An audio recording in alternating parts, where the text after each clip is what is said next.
ನೀನ್ ಹಿಡ್ತಿದ್ಯಲ್ಲ ಲಾಂಗು ಅದನ್ ಕೇಳು ಹೇಳುತ್ತೆ. ಇದು ಹೆಸರೇಳೋ ಲಾಂಗ್ ಅಲ್ಲ, ಉಸುರು ನಿಲ್ಸೋ ಲಾಂಗು. ಇದಕ್ಕೆ ಕೊಚ್ಚಾಕಕ್ ಮಾತ್ರ ಗೊತ್ತಿರೋದು. ಬೀಸಕ್ ನಿನಗ್ ಬರ್ಬೇಕಲ್ಲ. ಬೀಸ ಎಲ್ಲ ಇಟ್ಕೋ ಬಲಿ ಬೀಳಲ್ಲ. ಬ್ಯಾಟ್ ಹಿಡ್ದ್ ಮಾತ್ರಕ್ಕೆ ಬ್ಯಾಟ್ಸ್ಮ್ಯಾನ್ ಆಗಲ್ಲ.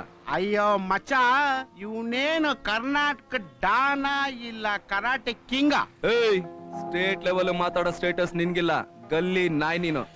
ತಾಯಿನಾಡ್ ವಿಷಯಕ್ ಬಂದ್ರೆ ಜನ ಯಾರೇ ಇರ್ಲಿ, ಜಾಗ ಯಾವ್ದೇ ಇರ್ಲಿ, ನುಗ್ಗೊಡಿತೀನಿ. ನನ್ನ ಟಚ್ ಮಾಡಿ ನೀನ್ ಜೀವಂತವಾಗಿ ಹೋಗ್ಬಿಡ್ತೀಯಾ? ನನ್ನನ್ ಟಚ್ ಮಾಡಿ ನೀನ್ ಜೀವಂತವಾಗಿರ್ತೀಯಾ? ಬಡಿಯೋ ಸಿಡಲ್ ನಾನು. ಸಿಕ್ಕಾಕೋಬೇಡ, ಕತ್ತರ್ಸೋಗ್ತೀಯಾ. ಹೊಡಿತಾ ಇದೀಯಾ? ಸಂಬಂಧ ಇಲ್ದಿರೋರ್ನ ನೀವ್ ಸಾಯಿಸ್ಬೋದು, ಸಂಬಂಧ ಇಲ್ದಿರೋರ್ನ ನಾನ್ ಕಾಪಾಡ್ಬಾರ್ದಾ? ಪಬ್ಲಿಕ್ ಅಲ್ಲಿ ಲಾಂಗ್ ಹಿಡ್ಕೊಂಡು ಓಡಾಡ್ತೀರಾ? ಪಬ್ಲಿಕ್ ಅಲ್ಲಿ ಲಾಂಗ್ ಹಿಡಿಯೋದಿರ್ಲಿ, ಅಡ್ಗೆ ಮನೆ ಚಾಕು ಸಹಿತ ಹಿಡಿಯಲ್ಲ. ನಡಿ, ನಮ್ ತೇರು ಗ್ಲಾಸ್ ಹಾಕ್ಸು. ನಡಿ ಅಮ್ಮ.